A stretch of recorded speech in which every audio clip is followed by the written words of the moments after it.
सवाल ये है कि आखिर वो कौन है जो अमन के खिलाफ हैं और आखिर वो लोग कौन हैं जो वैली में नाम पूछ कर लोगों का कत्ल कर रहे हैं। मैं रवि कशूर जी आपके पास आऊं, इससे पहले मैं बीजेपी का पक्ष एक बार रखना चाहूंगा। जी देखिए, जो लोग हैं वो सबके सामने हैं। निश्चित रूप से देश की अखंडता को विखंडित करने वाले लोग जो चाहते हैं कि कश्मीर अलग हो, कश्मीर में अशांति हो, उसके पीछे जो आतंक की ताकतें हैं वही हैं। वो पहले से थे, लगातार कमजोर हो रही हैं। और जिस प्रकार को कश्मीर को लेकर धारा 370 का समापन हुआ, वहां अलग अलग 3 राज्यों की स्थापना हुई और विधानसभा का चुनाव हो, इसलिए विधानसभा की सीटों का एक बार फिर से आप डिस्टर्ब कर रहे हैं, या तो आप बैठ जाएं। जी आप ही बैठ जाएं। तो एक बार लोकतंत्र की बहाली के लिए वहां वातावरण बन रहा है, लेकिन हम जानते हैं कि जैसे जैसे दिया बुझने वाला होता है उसकी लौ तेज हो जाया करती है। सवाल यह है कि एक सवाल यह भी लोग पूछ रहे हैं कि जब से 370 खत्म हुई, क्या वो अमन, क्या वो शांति बहाल हुई? देखिए, 370 को हटाने के बारे में हमने इस देश में लोगों को कहते सुना है कि अगर 370 हटाया जाएगा तो इस देश में तिरंगे को लेकर चलने वाले लोग नहीं मिलेंगे। हमने उस दौर को भी देखा है। लेकिन इसके बाद जो कहते थे कि 370 का समापन उनकी लाश पर होगा, ऐसे लोगों को भी हमने सुना है। लेकिन 370 हटा। 370 हटने के बाद वहां पर खुशहाली के रास्ते पर है, अमन स्थापित हुआ। अब वहां पर लोकतंत्र भी स्थापित हो रहा है। लोकतंत्र और वहां पर अमन न स्थापित हो, इसलिए आतंक की घटनाएं मुझे लग रहा है कि 2-4 ऐसी हैं जो दम तोड़ने के पहले दिया तेज हो जाता है। आरएलडी, ऑफ कोर्स मैं आया जी। भाई, सरकार भारतीय जनता पार्टी की है। भारतीय जनता पार्टी खुद किससे सवाल पूछ रही है? बैठ जाइए भाई, जब आपकी सरकार है तो जिम्मेदारी आपकी है। अगर कश्मीरी पंडितों का कत्लेआम हो रहा है तो इसकी जवाबदेही सरकार की होगी ना, कि विपक्ष की वो भी जिम्मेदारी है। अरे, विपक्ष सवाल पूछ रहा है कि रोजगार कब मिलेगा, विपक्ष सवाल पूछ रहा है गैस का सिलेंडर के भाव कब होंगे, पेट्रोल डीजल। आज तो मुद्दा नहीं, आज तो मुद्दा यह है कश्मीर में जिस तरह की बात थी, आप 370 के बारे में बात कर रहे थे, सवाल उठा रहे थे, आज तो इस पर बात है। नहीं, मुद्दा तो प्रतीक जी हमेशा से यही है कि जनता का सरोकार कब देखा जाएगा।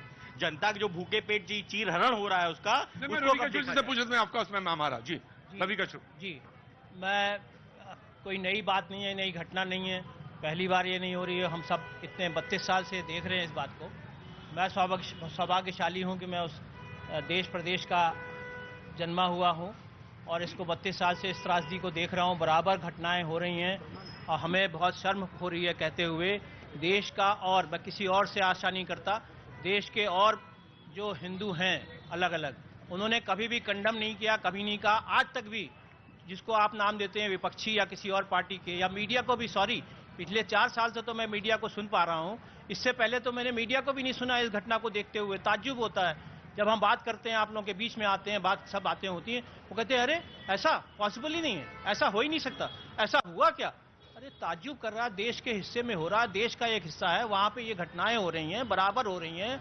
और 370 हट गया, ठीक है, और कदम उठ रहे हैं, वो भी ठीक है, मगर कब तक हम अपने ही देश में हट करके रह देंगे? जी शबनम जी। देखिए, निश्चित तौर पे जैसा कि अभी हमारे साथी ने कहा कि ये चर्चा का विषय भी नहीं था, लोगों की जानकारी का विषय भी नहीं था जब दूसरी सरकारें हुआ करती थी। अभी हमारे साथी ने भी इस मुद्दे पे बोलने से ज्यादा अन्य मुद्दों को चुनना पसंद किया, लेकिन निश्चित तौर पर बहुत संजीदगी। संवेदनशील नहीं है क्या ये? नहीं, इस मुद्दे पर ये संवेदनशील नहीं है क्या? नहीं, आप देखिए, विपक्षी पार्टियां संवेदनशील नहीं है। उन्हें लगता है कि वहां पे अगर कश्मीरी पंडितों की हत्या हो रही है कोई बात नहीं, पर अगर किसी और समुदाय की एक भी हत्या होती है तो ये उस पर बार इस पे बोल तो सकते हैं। जिम्मेदार है सरकार, जिम्मेदार है। 24 घंटे में मार गिराया उन लोगों को। सबसे ज्यादा सबसे निंदनीय बात तो ये है कि किसी को ऑफिस में खड़ा किया जाता है, आइडेंटिफाई किया जाता है, आइडेंटिफाई करने के बाद उसका नाम पूछा जाता है, उसके बाद गोली मार दी जाती। Now you speak. बहुत ही निंदनीय घटना है। सबसे पहले तो मैं उनको श्रद्धांजलि देता हूं। और लगातार 1990 से हम आज तक देख रहे हैं कश्मीरियों की बात भारतीय जनता पार्टी हमेशा से करती आ रही है, लेकिन कश्मीरियों के लिए भारतीय जनता पार्टी ने किया क्या है वो बताए।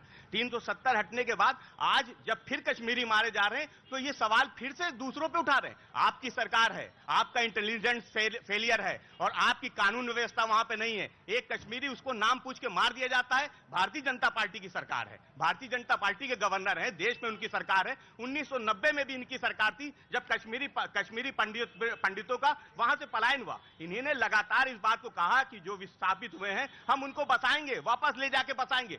आप आज भी कश्मीरी पंडितों का दर्द नहीं समझे हैं, आप उनको वापस ले जाने के लिए कोई काम नहीं करते आप। हाँ, लेकिन भारतीय जनता पार्टी उनके नाम पे वोट लेना, उनके नाम पे राजनीति करना, ये केवल भारतीय जनता पार्टी का। राइट। देखिए, कहने के लिए बहुत अच्छा है, लेकिन बताइए अगर पेड़ काट दिया जाएगा और जड़ अगर जिंदा रहेगी तो क्या होगा? वो फिर से परवान चढ़ेगी।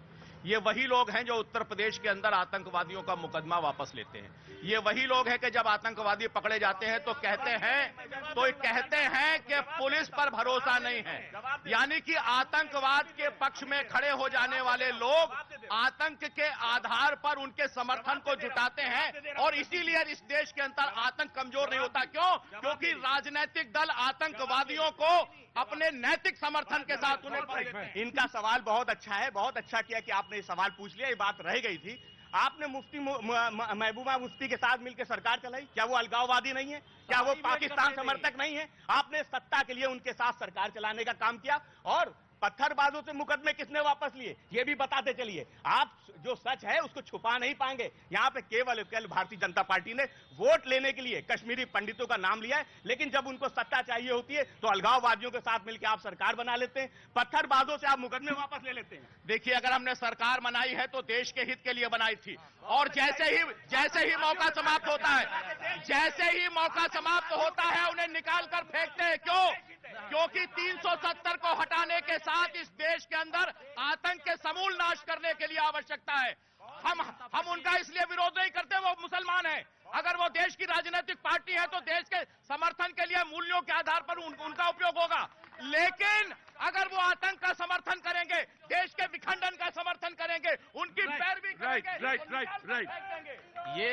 ये जब कहते हैं कि मैं ऐसे लोगों का समर्थन नहीं करता हूं, तो फिर ऐसे लोगों से ये गठबंधन क्यों करते हैं जो तिरंगे को वो अपना झंडा अलग नहीं वो अपना झंडा नहीं मानता। ऐसे लोगों से सरकार बनाते हैं और उसके बाद कहते हैं कि हमारे भारत में 370 कश्मीर से हट जाने के बाद ये समस्याएं खत्म हो जाएंगी, 35 से हट जाने के बाद समस्याएं खत्म हो जाएंगी। ये बतावें, पुलवामा में हमला हुआ, 300 किलो आरडीएक्स हमारे सैनिकों के बीच में आया, आज तक उसकी सीबीआई जांच सरकार नहीं करा पाई। ये जवाब देंगे कि वो शहीदों के नाम पर वोट लेने के बाद सरकार बनाए और सरकार बनाने के बाद आज तक जांच नहीं होने दिए। मैं वन बाय वन। ज्ञानेन जी। देखिए, सबसे पहली बात, मैं सारे सियासी जो लोग हैं वो निश्चित तौर से आरोप प्रत्यारोप करेंगे ही, लेकिन सबसे जो अहम बात है, कोई जिम्मेदारी से नहीं बच सकता।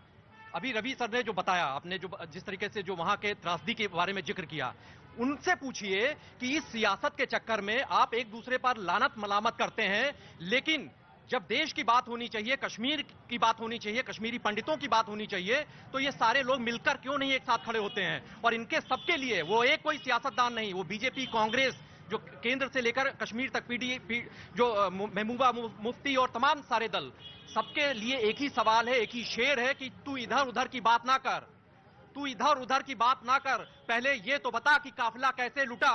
मुझे रहजनों से गिला नहीं, तेरी रहबरी पर सवाल है।